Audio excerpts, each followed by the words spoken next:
तो सत्य का संग ही, अच्छा संग ही सत्संग है। तन से ज्यादा मन से संग का प्रभाव होता है। सत्य का संग सत्संग है। सत्येन वायुरावाति सत्येन आदित्यो रोचते दिभि।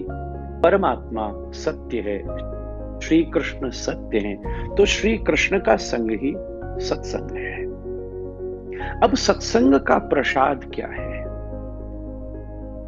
सत्संग का प्रसाद गोस्वामी जी ने मानस में कहा, विवेक बिनु सत्संग विवेक न होई। सत्संग का प्रसाद लड्डू कचौड़ी इमरती ये सब बाह्य चीजें नहीं है, सेब नहीं है। बहुत सारे लोग प्रसाद मांगते कथा के बाद, शायद अपने लिए भी नहीं, घर जाके बता दें लोगों को कि हाँ मैं कथा से ही आ रहा हूं। सत्संग का प्रसाद है विवेक। तो अब अर्जुन के पास उस समय किए गए सत्संग से, वो कृष्ण के चुनाव से, उस सत्संग से उसके पास विवेक का जन्म हुआ, विवेक हुआ। श्री कृष्ण विवेक है, अर्जुन मन है, श्री कृष्ण विवेक है। अर्जुन माइंड है, श्री कृष्ण इंटेलेक्ट है। माइंड और इंटेलेक्ट,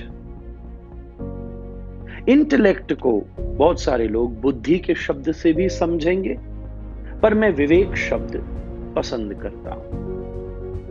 बुद्धि और विवेक में फर्क होता है, हो भी सकता है शायद। बुद्धि आसन है विवेक का, ये मैं स्वीकार करता हूं।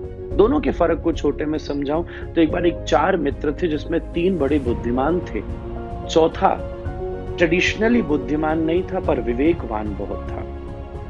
सभी जंगल में जा रहे थे, तभी उन्होंने देखा कि एक शेर की हड्डियों का वहां कंकाल पड़ा हुआ है, बिखरा हड्डियां थी। वो पहचान गए शेर है।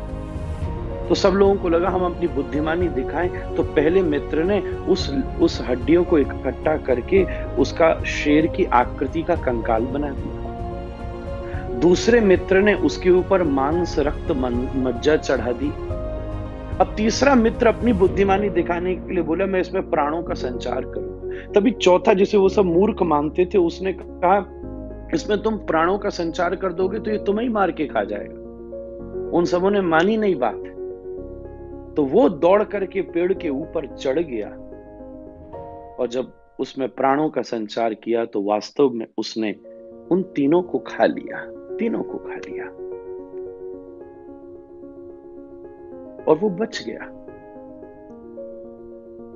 तो श्री कृष्ण और अर्जुन ये दोनों एक साथ हो गए। मन और intellect, Vivek, mind and intellect, ये दोनों एक साथ हो गए। बचपन में जब बालक पैदा होता है तो सबसे पहले उसके मन का ही सृजन होता है। विवेक का, बुद्धि का सृजन उसमें धीरे धीरे होता है, बल्कि जब तक उसमें बुद्धि का सृजन नहीं होता तब तक उसे बड़ा भी नहीं माना जाता। आप इस बात को जानते हैं। मन पहले विकसित होता है, फिर विवेक विकसित होता है। इसलिए वो मनोनुकूल व्यवहार तो बचपन से करने लग जाता है, पर विवेकोनुकूल व्यवहार करने में शायद उसको अवकाश लग सकता है।